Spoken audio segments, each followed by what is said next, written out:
Now on 9, a warning for homeowners. Scammers might try to refinance your house without you knowing. And if they're successful, they can walk away with hundreds of thousands of dollars and then leave you behind with a financial and legal mess. Action 9 investigator Jason Stujenki is joining us live from East Charlotte tonight. Jason, this is really scary stuff. Yeah, Erica, and let's face it, financing or refinancing your home can certainly be a hassle, so you'd think only homeowners would bother with it, but let's face it as well, scammers are always willing to put in the work. Scary stuff. Someone got Samuel Helmick's personal information, including his driver license, and applied for refinancing in his name. And you're not refinancing, right? Oh, absolutely not, no. But Helmick already paid off his home. So this was what's called a cash-out refinance, and that's key because in a cash-out refi, the money goes to the homeowner instead of his or her old lender. Probably one of the reasons that may have made him interested in us. In this case, the scammer would have gotten away with almost $450,000, but not so fast. It's going to be their money. The lawyer handling this refinance, Charlie Hands III, and his paralegal, DeVere Alston, picked up on some red flags.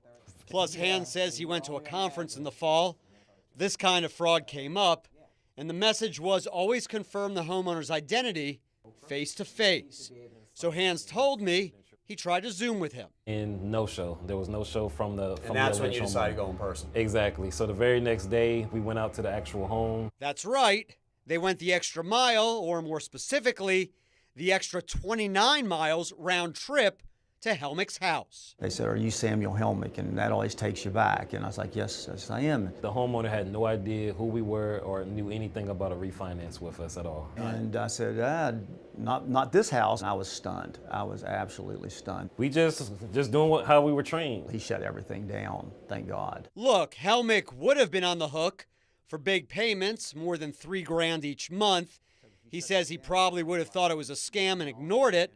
So at some point, the lender would have found him delinquent and started the foreclosure process. Eventually, someone would have figured it out, but imagine the mess to clean up, including Helmick's credit. But they took the time to come to the home, knock on my door, and come on inside and lay it all out for me, and I'll always be appreciative of that. Now, the 3 people I interviewed for this story all told me the same thing. They would like to see a rule saying lenders have to verify a homeowner's identity face-to-face, so I reached out to several government agencies to see if they would even consider requiring something like that. Now, one has gotten back to me so far, but it was off the record, and that agency told me basically it seems to prefer leaving that decision up to the lenders. Yeah, so Jason, a lot to learn here. What more as a takeaway do you have for homeowners? Yeah, we're really 3 things. Once again, a great reason to freeze your credit. And remember, I always say there's no such thing as junk mail. Make sure you open everything. And if someone does actually go ahead and steal your identity, I put everything you need to start the process for unraveling that mess on our news app for you.